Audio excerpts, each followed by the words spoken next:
Di dalam kelas bisnis sudah sangat kacau. Ketua pramugari sudah pergi meninggalkan, dia mau melapor keadaan kepada menara kontrol bandara darat karena dia juga tidak tahu harus bagaimana menyelesaikan masalah ini. Para penumpang kelas bisnis juga berturut-turut meminta bandara memberikan sebuah penjelasan. Para pramugari tidak tenang, dua polisi udara juga berpura-pura tenang. Untung saja selain kelas bisnis, penumpang kelas lain masih belum mendengar berita kepastian. Hanya Masami Chiba, pada awalnya mendapatkan ketakutan kemudian, dia sangat cepat sudah mengatur diri kembali, dengan Robert Kyu saling bertatapan dengan dingin. Karena dia mengerti, Robert Kyu jika ada kemampuan ini, muncul di luar jendela pesawat yang tingginya di atas 10.000 meter, dan mengikuti kecepatan pesawat, maka pasti ada kemampuan menghancurkan pesawat ini. Bagaimanapun juga semuanya adalah mati, Masami Chiba berharap diri sendiri berusaha mati lebih anggun sedikit. Pokoknya sampai mati, juga tidak boleh menunjukkan sedikit rasa takut terhadap Robert Kyu, ini adalah pemikiran Masami Chiba. Lagi pula, di atas pesawat ini, 300 lebih penumpang, begini banyak orang menemani diri sendiri mati, dipikir dengan teliti, Masami Chiba juga merasa tidak rugi. Masami Chiba benar-benar tidak salah menebak Robert Kyu jika ingin menghancurkan pesawat ini, adalah sebuah hal yang sangat gampang. Hanya perlu satu kepalan tangan yang ringan, menghancurkan jendela pesawat, angin kencang akan langsung masuk ke dalam pesawat, seluruh pesawat kehilangan stabil. Pada saat yang sama, tingginya di atas 10.000 meter, penumpang dan anggota unit pesawat akan karena kurang oksigen, mengakibatkan pingsan dalam sekejap mata. Dengan begini, pesawat hancur orang mati, di atas pesawat satu orang pun juga tidak dapat hidup. Sekalipun adalah Masami Chiba, di kondisi seperti ini, juga tidak akan hidup. Tetapi Robert Kyu malah sangat lama tidak bergerak. Di dalam pandangan Robert Kyu, dia bisa melalui beberapa jendela di atas pesawat, kelihatan semua keadaan di dalam angin adalah mata dia.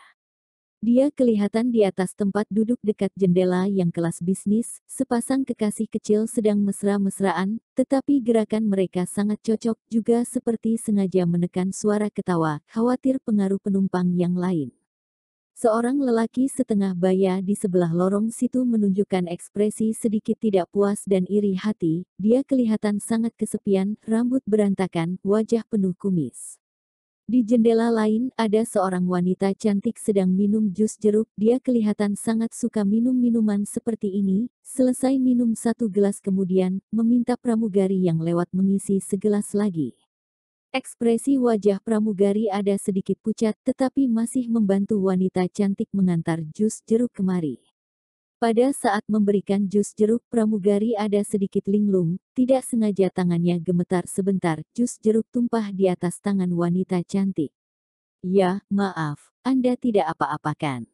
Pramugari sadar kembali, segera mengeluarkan sapu tangan melap. Meskipun dipisahkan kaca yang tebal, Robert Kyu tidak kedengaran suara, tetapi melewati bahasa bibir, dia mengerti pramugari sedang bicara apa. Tidak masalah. Wanita cantik dengan lembut ketawa, melegakan suasana hati pramugari, lalu dia bertanya dengan penasaran, mulai dari tadi kalian pramugari dan anggota unit pesawat yang lain di lorong berjalan ke sana kemari, seperti sangat khawatir, ekspresi wajah semuanya buruk, apakah terjadi masalah apa? Tidak apa-apa, mohon Anda tidak perlu khawatir. Aku membantu Anda pergi mengambil segelas jus jeruk lagi. Pramugari sangat jelas tidak berani membongkarkan kenyataan orang di luar, dengan terpaksa ketawa. Di jendela lain, seorang anak kecil sedang mengerjakan tugas, sangat rajin. Anak melihat sebuah artikel yang menarik, sangat suka tidak tahan membaca. Ayah yang sedang duduk di samping dia membaca koran, mendengar suara, sedikit mengerutkan alis, dengan suara rendah berkata kepada anak, di sini adalah tempat umum, jangan pengaruh orang lain istirahat, apakah sudah tahu? Anak dengan patuh mengangguk-angguk kepala, suara pelan-pelan kecil sangat banyak tetap sangat serius. Ini sangat jelas adalah seorang ayah yang mendapat pendidikan tinggi, sedang mengajari dengan kata-kata dan gerakan, mendidik putra dia prinsip orang. Di lorong yang lain, seorang wanita tua, melihat adegan ayah dan putra ini, menunjukkan senyuman yang ramah tamah. Di ruang istirahat anggota unit pesawat, ketua pramugari ternyata sedang menulis surat wasiat. Kecepatan pen sangat cepat, sekarang sudah tidak bisa memperhatikan tulisan, dengan rapat menulis sangat banyak. Pintu sudah terbuka oleh seorang pramugari berjalan masuk. Ketua pramugari segera menyimpan surat wasiat, membalikkan badan melihat pramugari, bersenyum bertanya, "Kenapa Lydia? Kenapa menangis?" Pramugari yang bernama Lydia mengosongkan mata, terseduh dan berkata, "Kak Zhang, apakah kita akan mati? Jangan bicara kata-kata patah semangat, tenang saja, kita tidak akan ada masalah." Ketua pramugari Zhang mengulurkan tangan, membantu Lydia melap air mata di ujung mata. "Kamu jangan menangis, begini tidak cantik." Lydia ketawa pahit berkata, "Sekarang masih mengurus cantik atau tidak cantik apa?" Ketua pramugari Zhang menghela nafas tidak berdaya berkata, "Jika dilihat oleh penumpang, mereka pasti akan curiga pesawat sudah terjadi masalah, menimbulkan kepanikan, siapa yang tanggung jawab? Sekarang tidak boleh membiarkan penumpang di luar mengetahui di atas pesawat terjadi apa, jika tidak masalah akan sangat kacau, sudah tidak gampang mengurus, apakah tahu?" Lydia seperti mengerti juga seperti tidak mengerti, mengangguk-angguk kepala, kemudian pergi meninggalkan ruang istirahat. Pekerjaan pramugari ini adalah sangat sibuk, perlu kapan saja memberi layanan kepada penumpang. Setelah tunggu Lydia pergi, ketua pramugari Zhang juga tidak bisa bertahan lagi, menghadap jendela diam-diam melap air mata, menarik nafas sangat dalam, kemudian melanjutkan menulis surat wasiat. Dalam kabin kontrol, ketua kapten pesawat sedang berkonsentrasi mengontrol pesawat dan bertahan berkomunikasi dengan menara kontrol bandara darat. Wajah wakil kapten pesawat penuh dengan kecemasan, dengan khawatir bertanya, "Ketua kapten pesawat, berita itu kamu juga sudah mendengarkan? Seharusnya adalah benarkan. Sayangnya aku tidak bisa meninggalkan, jika tidak aku akan pergi memastikan sendiri." Tetapi ketua pramugari Zhang bilang adalah benar, dan melaporkan masalah kepada bandara darat, jika begitu seharusnya adalah benar. Ketua kapten pesawat mengangguk-angguk kepala. Semuanya sepertinya sudah ketakutan, wajah orang itu sebenarnya adalah bagaimana? Wakil kapten pesawat merasa bingung bertanya. "Dunia begitu besar, tidak ada yang tidak ada." Ketua kapten pesawat berkata. "Ketua kapten pesawat, kamu terbang bertahun-tahun. Pernah bertemu masalah seperti ini tidak?" Wakil kapten pesawat dengan penasaran bertanya. "Tidak ada, aku juga pertama kali ini mendengar." Ketua kapten pesawat ketawa pahit berkata. Wakil kapten pesawat dengan cemas berkata, "Juga tidak tahu orang itu adalah baik atau jahat, andai kata dia ingin membuat pesawat ini jatuh, jika begitu bagaimana? Kita semua sudah harus berpesan. Sebagai ketua kapten pesawat, tanggung jawab kita adalah mengontrol baik pesawat, menjamin keamanan penumpang, tidak boleh membiarkan pesawat hancur di dalam tangan kita." Ketua kapten pesawat dengan serius berkata.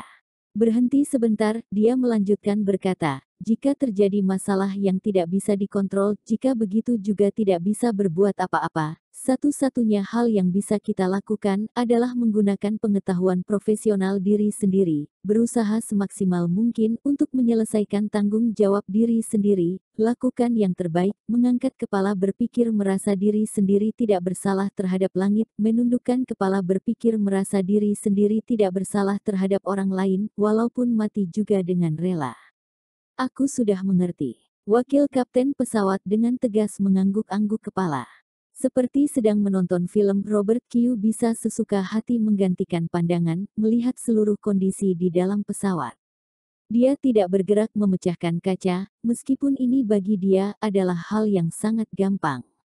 Jika harus bertanya kenapa, dia juga tidak tahu.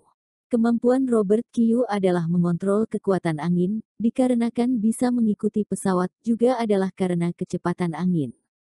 Tetapi, Robert Kyu saat ini malah tidak bisa masuk pesawat. Karena pesawat adalah dalam keadaan tertutup, kekuatan angin tidak dapat masuk. Jadi, Robert Kyu mengikuti sepanjang jalan, malah juga hanya bisa menatap Masami Chiba begitu saja, dekatnya hanya dipisahkan sebuah jendela, malah tidak bisa berbuat apa-apa terhadap dia. Hanya bisa menunggu pesawat mendarat di Bandara Fusang kemudian, baru mencari kesempatan bergerak. Dalam kelas bisnis, berhadapan sangat lama dengan Robert Kyu, melihat pihak lawan sangat lama tidak mau bergerak, Masami Chiba tidak sadar menunjukkan ekspresi curiga. Dia sudah mempersiapkan diri untuk mati, karena dia tidak mungkin kabur di atas yang tingginya 10.000 meter. Asalkan Robert Kyu memecahkan kaca, angin kencang akan masuk dalam sekejap mata, dia akan di waktu pertama kekurangan oksigen, masuk dalam keadaan pingsan, sampai waktu membuka cermin Yata no Kagami juga tidak ada. 3 pusaka keramat adalah andalan dia paling besar, dia karena berani sendirian datang Jiang Cheng bertarung dengan Robert Kyu, juga adalah mengandalkan pusaka keramat yang di badan. Tetapi cermin Yata no Kagami seajaib apapun, juga tidak dapat mengembangkan di atas tingginya 10.000 meter. Karena kekuatan cermin Yata no Kagami membias adalah ada jaraknya, ketinggian ini, mengembangkan cermin Yata no Kagami, membias sampai ke ruang lain, tetap adalah ketinggian. Sudah pasti mati. Ini adalah semua pemikiran Masami Chiba. Dia tidak mengira Robert Kyu akan melepaskan diri sendiri, mengejar sampai ketinggian 10.000 meter, tidak mungkin adalah hanya bermain-main saja. Tetapi menunggu begini lama, Masami Chiba kurang lebih sudah kelihatan sedikit masalah.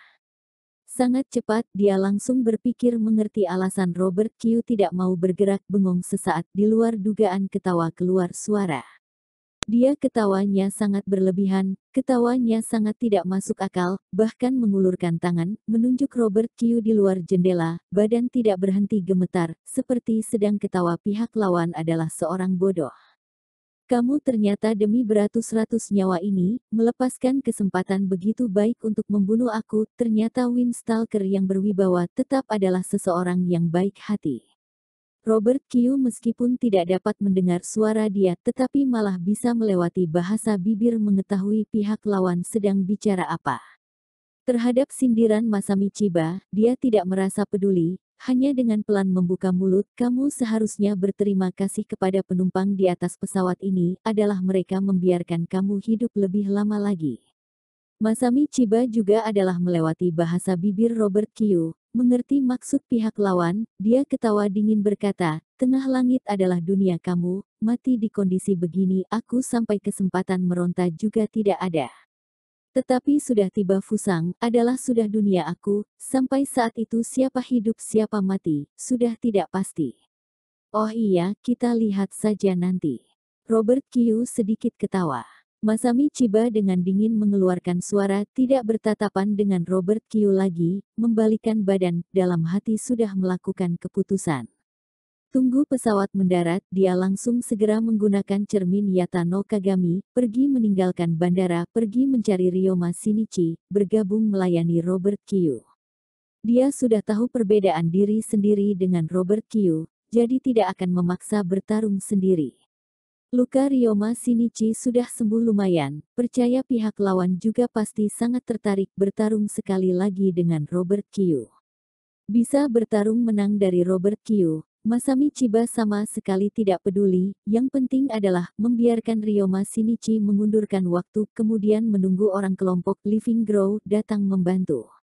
Di dalam mata Masami Chiba, semua orang adalah memanfaatkan hubungan, kamu memanfaatkan aku memanfaatkan kamu. Perasaan, barang semacam ini, sama sekali tidak ada keuntungan penting. Jadi, dia baru menyindir Robert Kyu polos adalah seseorang yang berbaik hati, ternyata tidak memanfaatkan kesempatan yang sangat jarang ini, membunuh diri sendiri di tengah langit. Luar jendela, Robert Kyu juga mulai menutup mata istirahat, menunggu saat pesawat mendarat. Jarak Jiang Cheng dengan Fusang tidak begitu jauh, perjalanan sudah melewati setengah jalan lebih, hanya perlu setengah jam sudah bisa tiba Tokyo. Iya, tiba-tiba saat ini, Robert Kyu membuka mata, pandangan mata melewati kabut awan, melihat bawah wilayah laut, menunjukkan ekspresi terkejut. Adalah dia. Ekspresi wajah Robert Kyu sangat aneh, wanita gila ini, mengapa lari sampai Fusang? Berpikir-pikir, Robert Kyu melepaskan kesempatan terus mengejar membunuh Masami Chiba. Pong satu suara, badan yang dikelilingi angin, sekejap terpisahkan, sangat cepat pergi ke arah CBD.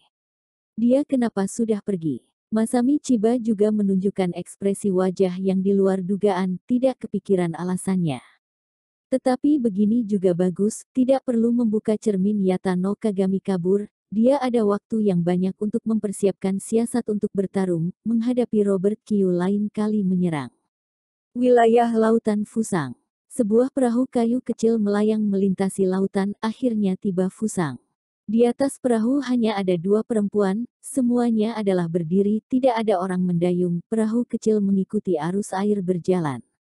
Gadis berambut panjang berwarna biru tua berdiri di depan, mengangkat kepala melihat langit, wajahnya muncul sedikit senyuman. "Kenapa Tuan Dewi?" Gadis berambut pendek di belakang dengan suara pelan bertanya. "Tidak ada apa-apa, hanya adalah datang sia-sia saja." Gadis berambut panjang berwarna biru tua dengan merasa sayang berkata. Wilayah Lautan Fusang. Sebuah perahu kecil kayu mengikuti arus air berjalan. Jika dilihat dengan teliti akan menyadari, jalur air di bawah perahu ternyata ada sebuah arus gelap. Ini juga adalah alasan perahu kecil bisa melayang melintasi lautan. Samudera ternyata demi perahu kecil ini, spesial membuka sebuah saluran VIP. Di atas perahu kecil hanya ada dua orang, bertahan berdiri diam. Orang di depan itu ada rambut panjang sedikit keriting berwarna biru tua, wajah yang sangat cantik tidak ada sedikit ekspresi pun, bola mata biru air malah mengeluarkan cahaya. Dia mengenakan sebuah dress panjang berwarna merah terang, terukir bunga mawar, membuat orang sulit mengalihkan mata. Dewa Air, Diana. Wanita tercantik nomor 1 di dunia. Di belakang Diana, berdiri seorang gadis berambut pendek, memakai sebuah kacamata, rupanya sangat sopan dan pendiam. Ini adalah sekretaris pribadi Diana, Cecilia. Cecilia juga adalah seorang wanita cantik, tetapi saat dia berdiri di belakang gadis cantik nomor 1 di dunia, langsung terlihat tidak begitu cantik, lebih biasa, siapapun juga tidak akan perhatikan keberadaan dia. Benar-benar adalah sangat sayang, tidak kepikiran setengah tahun tidak kelihatan, lelaki ini ternyata sudah lebih penakut dibanding dulu. Diana ketawa dingin berkata, "Tuan Dewi, yang Anda tunjuk adalah..." Cecilia ragu-ragu bertanya, "Windstalker Robert Kyu." Diana mengulurkan tangan bertunjuk-tunjuk langit, dia barusan di atas langit, erat-erat mengikuti sebuah pesawat dari CBD mengejar sampai dekat lautan Fusang. Masih ada masalah ini. Cecilia ada sedikit terkejut. Tetapi, dia menyadari aku juga di Fusang, langsung segera kabur, sampai bertemu aku saja tidak berani. Diana menggelengkan kepala berkata, lelaki semacam ini, juga berhak disebut sebagai dewa terlarang. Cecilia sengaja menyindir berkata, "Hais, Cecilia, apakah aku adalah bencana besar? Mengapa dia selalu menghindar tidak mau bertemu dengan aku?" Pandangan mata Diana melewati sebuah kemarahan. Tuan Dewi tentu saja bukan bencana besar, hanya menyalahkan Robert Kyu. Pandangan tidak bagus, tidak mengerti menghargai rahmat Tuan Dewi. Cecilia segera berkata. Diana menggigit bibir, mengeluh berkata, "Aku bagaimana bisa menyukai seorang lelaki begini, benar-benar." Cecilia dengan terpaksa bersenyum berkata, "Jika Windstalker tidak di Fusang, jika begitu kita selanjutnya harus pergi kemana? Apakah kembali Venesia? Jika sudah datang, tentu saja tidak boleh segera pulang, aku juga ingin menikmati budaya Fusang sebentar."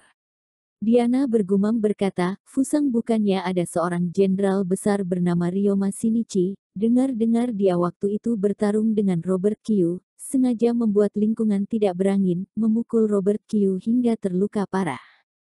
Kelihatan orang ini juga adalah seseorang yang pintar, ternyata bisa memukul Robert Kyu hingga terluka parah. Aku sangat tertarik pergi bertemu-temu dia. Fusang sangat besar, ingin menemukan dia, sangat tidak gampang." Cecilia berkata. Mata indah Diana bersinar, sebuah tekanan udara yang luar biasa mengalir dari tubuhnya, sekejap mata menutupi seluruh kepulauan Fusang. Ruang lingkup sangat besar, membuat orang sangat ketakutan.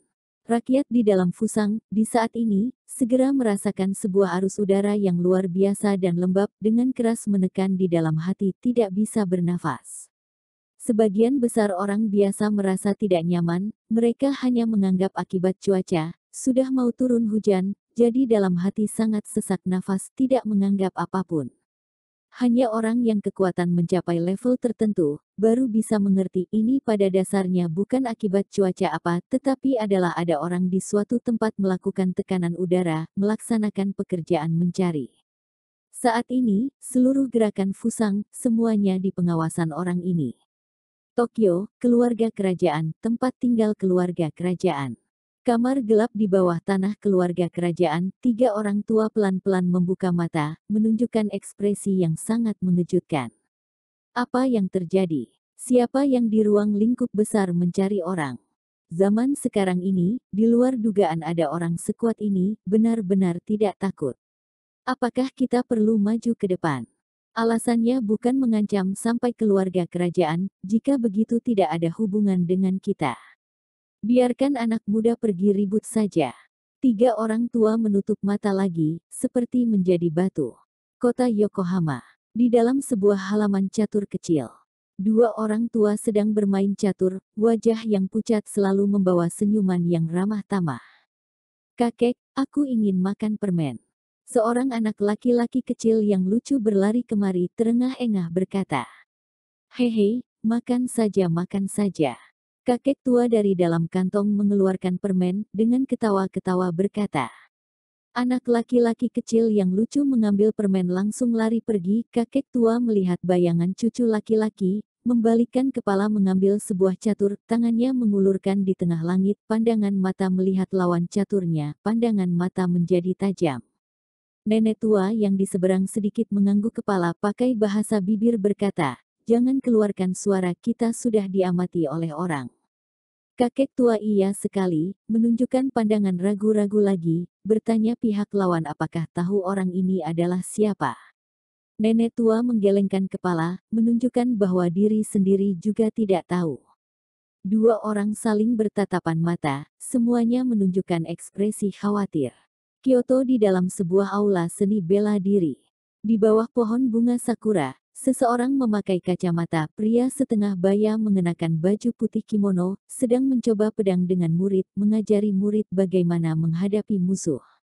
Iya, tiba-tiba, dia sepertinya ada pemikiran, berhenti gerakan di dalam tangan. Murid memanfaatkan kesempatan ini, satu pedang menusuk lengan tangan pria setengah baya, pedang kayu terlepas. Guru, Anda sudah bengong. Murid menyimpan pedang, menunjukkan ekspresi wajah tidak mengerti. Murid lain yang berkeliling juga saling bertatapan, guru mereka ini, meskipun semuanya merasa kekuatan dia biasa, tetapi dia terhadap kendo sangat rajin dan gigih. Masalah mencoba pedang bengong seperti ini, masih pertama kali melihat. Maaf, guru, tiba-tiba ada urusan, kalian latihan sebentar dulu. Pria setengah baya ketawa pahit berkata, membalikkan badan pergi meninggalkan. Berjalan keluar aula seni bela diri, mata dia menutup sebentar, kacamata mengeluarkan cahaya terang bahaya berwarna putih. Belakangan ini Fusang benar-benar sangat tidak damai, selalu ada orang hebat memperhatikan. Pria setengah baya mendorong-dorong kacamata, diri sendiri bergumam berkata. Perkampungan daerah Kanagawa. Di antara persawahan adalah sebuah jalan kecil yang bengkok. Seorang petani memakai caping yang terbuat dari bambu, mengangkat tiang berjalan di atas jalan kecil, ekspresi wajah penuh dengan senyuman polos. Tuan Kagura, selamat sore. Sangat mengagumi kamu Tuan Kagura, selalu begitu bersemangat. Kagura, bekerja yang baik, malam hari minum arak. Nama dia adalah Kagura, para petani yang sedang bekerja di tengah sawah, selalu ramah menyapa dengan dia juga selalu menjawab dengan ramah, sangat disukai oleh semua orang. Berjalan-jalan, senyuman di atas ekspresi wajah Kagura semakin lama semakin menghilang, digantikan adalah kemurungan. Dia mengangkat kepala melihat arah timur, seluruh badan mengeluarkan hawa kebahayaan. Tuan Kagura, kamu kenapa? Seorang petani dari seberang berjalan kemari, melihat Kagura yang biasanya selalu ketawa-ketawa, saat ini tidak diduga menunjukkan ekspresi wajah yang jahat, dalam sekejap terkejut, badan lebih tidak tahan gemetar, tidak tahan mencoba bertanya. Ah, maaf, kepikiran masalah tidak senang, membuat Anda ketakutan, benar-benar sangat maaf. Kagura segera meminta maaf. Kamu bocah ini, barusan benar-benar sudah menakuti aku." Petani ini menepuk-nepuk pundak dia, "Masalah tidak senang lupakan saja sudah cukup, malam hari ingat minum arak dengan aku." "Baiklah." Kagura segera menyetujui. Okinawa. Pinggir pantai. Atas pantai pasir. Di bawah payung matahari. Seorang wanita cantik memakai baju bikini sedang duduk di atas kursi santai, memakai sebuah kacamata hitam, berjemur matahari, kelihatan sangat nyaman. Lelaki yang lewat berturut-turut bersiul, menunjukkan rasa kasih sayang. Wanita cantik malah siapapun juga tidak menghiraukan. Tiba-tiba, dia membuka mata, melepaskan kacamata hitam, dalam mata penuh dengan pandangan yang di luar dugaan. "Hawa ini jangan-jangan adalah penggemar aku sudah datang." Wanita cantik juga terkejut juga senang, Fusang benar-benar adalah sebuah tempat harta karun. Beberapa waktu yang lalu Windstalker datang ke sini, sekarang Dewa Air juga datang. Aduh, aku seharusnya bukan adalah sedang bermimpikan. Sudah terlalu bahagia, terlalu menikmati hidup. Wanita cantik dengan gairah menepuk dada. Hokkaido. Pinggir pantai. Di dalam sebuah villa dengan pemandangan laut. Ryoma Shinichi selalu memelihara luka di sini. Saat ini, dia sedang di ruang tamu, dengan Letnan Jenderal Yanokoji berdiskusi situasi internasional. "Yanokoji, kamu juga sudah tahu kan? Robertku menghancurkan 10 kapal perang." Ryoma Shinichi dengan suara rendah berkata. "Iya." Yanokoji mengangguk-angguk kepala, mengeluh berkata, "Aku juga tidak kepikiran, dia ternyata begitu kuat sampai langkah menakutkan begini." Begini juga bagus, dia menyinggung markas besar pemerintah dunia, sudah dianggap pemerintah dunia sebagai musuh asalkan bertemu kesempatan, dia pasti akan mati. Ryoma Shinichi mengeluarkan suara tidak senang. Bas. Sebuah udara yang menakutkan, menutupi seluruh villa. "Orang apa?" Wajah Yanokoji berubah banyak. Ryoma Shinichi juga segera bangun, tetapi dia barusan berdiri, langsung merasa dadanya sesak nafas, tenggorokan manis, semulut darah segar dari dalam mulut semprot keluar. "Tuan Ryoma." Melihat adegan ini, Yanokoji menunjukkan ekspresi wajah ketakutan, segera memapah Ryoma Shinichi. "Kita sudah ditatapi." Ekspresi wajah Ryoma Shinichi sangat buruk berkata. "Apakah adalah Robert Kyu kembali lagi?" Yanokoji menarik nafas sangat dalam, bertanya. "Hawa ini sangat asing, bukan dia?" Ryoma Shinichi menggelengkan kepala. Mendengar perkataan ini, ekspresi Yanokoji menjadi serius, dia sudah melakukan persiapan untuk melawan. Di luar tempat Fusang, di tengah lautan, di atas perahu kecil, Diana pelan-pelan membuka mata, menyimpan kembali tekanan udara. "Sudah menemukan." Diana dengan suara ringan berkata. "Jaraknya seberapa jauh?" Cecilia bertanya. "Hokkaido, aku melakukan sebuah tanda." Diana berkata. Cecilia mengangguk-angguk kepala, sangat cepat mengenal keluar, jarak dengan kita 2.300 km, aku segera membuat portal. Sepasang tangan dia disegel tidak lama, tengah langit ternyata membuka sebuah lubang, muncul selembar barang seperti pintu. Void Portal. Ini adalah salah satu kemampuan Cecilia. Badan Diana dan Cecilia bergoyang secara bersama, masuk ke dalam portal, sekejap mata sudah menghilang. 1 menit kemudian, Hokkaido. Pemandangan laut di luar villa. Wow! Void pecah, portal muncul. Diana dan Cecilia muncul secara bersamaan, mereka berdiri di luar villa, berdiri diam tidak bergerak menatap depan pintu. Pintu villa sudah terbuka, sebuah bayangan berjalan keluar. Ryoma Shinichi. Melihat Diana, bola mata Ryoma Shinichi mengecil, dia sama sekali tidak kepikiran, yang datang mencari masalah ternyata adalah Dewa Air. Tidak kepikiran Dewa Air yang berwibawa, ternyata tertarik terhadap peran kecil seperti aku ini, ternyata datang mencari, benar-benar adalah sangat tersanjung. Ryoma Shinichi dengan dingin berkata. Pemerintah dunia, Jenderal Besar bagian Fusang, level ini sudah tidak rendah. Diana dengan suara pelan berkata. Di depan Dewa Air, masih tidak cukup melihat. Ryoma Shinichi menggelengkan kepala berkata. Tak. Ratusan orang menyerbu keluar dari 2 bagian villa, mengelilingi Diana. Orang-orang ini adalah waktu itu bertarung besar dengan Robert Q, kemudian orang hebat yang masih hidup, setiap orang keterampilannya semua sangat luar biasa. Tuan Rioma, begitu banyak orang, menghadapi dua wanita lemah, apakah ada sedikit keterlaluan? Diana berkata. Diana Dewa Air, masih ada wanita Void Sicilia, disebut sebagai kelompok wanita paling kuat sedunia, jangan berpura-pura dengan aku lagi. Ryoma Shinichi berkata dengan kesal. Sicilia yang di samping tidak bicara sama sekali, ada sedikit di luar dugaan, mengangguk kepala memberi hormat berkata, Jenderal Besar Ryoma mengenal aku, ini adalah kehormatan aku.